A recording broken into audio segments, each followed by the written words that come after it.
ऐसा लगा कि अभी लॉकडाउन खुलेगा नहीं, तो हमने 1 से 8 तक बच्चों को पदोन्नति देने का निर्णय लिया था। और उसके बाद जो 9वीं है और 11वीं है, उसको इंटरनल जो परीक्षाएं होती हैं उसका मूल्यांकन के आधार पर उनकी पदोन्नति दूसरी कक्षा में ले जाने का निर्णय लिया था। और इंटर कुछ राज्यों ने तो अपनी हाई स्कूल इंटर की बोर्ड परीक्षाएं कर ली थी। कुछ राज्यों ने एक बोर्ड की दूसरी की नहीं की, कुछ ने दोनों की नहीं की। और कुल मिलाकर के अभी यदि देखा जाए तो सीबीएसई बोर्ड की 83 परीक्षाएं अभी रही हुई हैं, लेकिन इनमें से केवल 29 ऐसी परीक्षाएं हैं जिन 29 परीक्षाओं को जो मूल विषय हैं उनमें हम परीक्षा लेंगे। जब भी सामान्य स्थिति होगी और भारत सरकार ये निर्णय लेगी कि अब पूरी तरीके से खोल दिया गया है, तो ऐसी स्थिति में हम फिर उन परीक्षाओं को कर सकेंगे। मैं ये समझता हूँ कि जहाँ हमने इन परीक्षाओं के बारे में सोचा है, वहीं जितनी प्रतियोगी परीक्षाएं, क्योंकि बहुत सारे नवयुवकों की बहुत चिंता थी कि जेईई की परीक्षा थी, नीट की परीक्षा थी और तमाम ऐसे प्रतियोगी परीक्षाएं जिसमें कि वो अपने भविष्य को तराशता है, तो उन परीक्षाओं को भी हमने पीछे किया है। और जब भी सामान्य स्थिति होगी उसके बाद उन परीक्षाओं को हम कर सकेंगे। अभी तो लखनऊ उत्तर प्रदेश से अशोक कुमार सिंह जी पूछ रहे हैं कि मैं यह जानना चाहता हूं कि केंद्रीय माध्यमिक शिक्षा बोर्ड द्वारा 10वीं और 12वीं की कुछ विषयों की परीक्षाएं अभी शेष हैं, इन परीक्षाओं को कब तक करवाया जाएगा। अशोक जी, मैं कहना चाहता हूं, जैसे मैंने पहले भी कहा कि अभी 10वीं की और 12वीं की बहुत सारी परीक्षाएं अभी रही हुई हैं।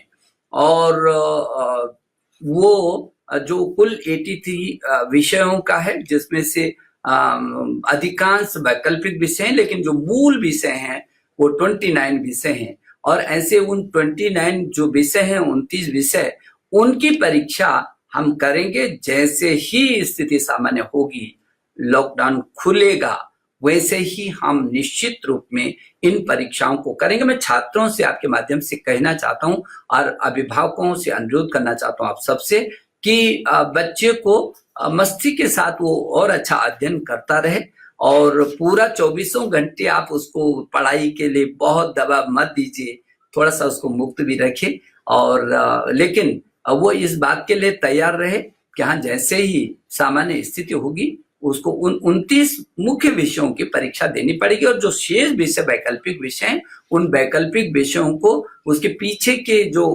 उसके नंबर्स होंगे, उन नंबरों के आधार पर आंतरिक मूल्यांकन करेंगे। सीबीएसई का जो उसकी वेबसाइट है, उस पर भी बहुत सारे हमने सूचनाएं दी हैं, पाठ्यक्रम डाले हैं।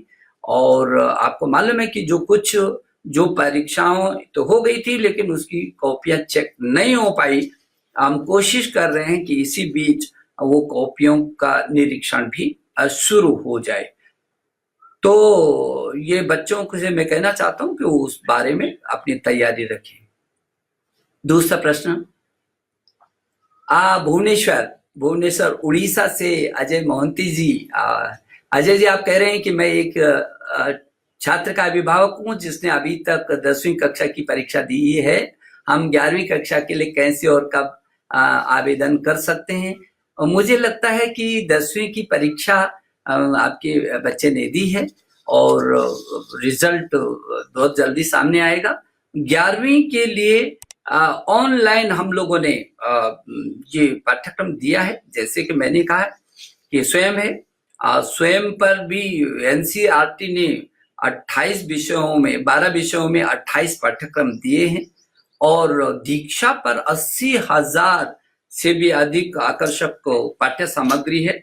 और मुझे लगता है कि यदि आप इनको टटोलेंगे, स्वयं और स्वयं प्रभा और दीक्षा ई पाठशाला, तो आपको निश्चित रूप में वो सामग्री मिल जाएगी। और मेरा सुझाव रहेगा कि ऑनलाइन ये पढ़ना शुरू कर देंगे तो ज्यादा अच्छा होगा।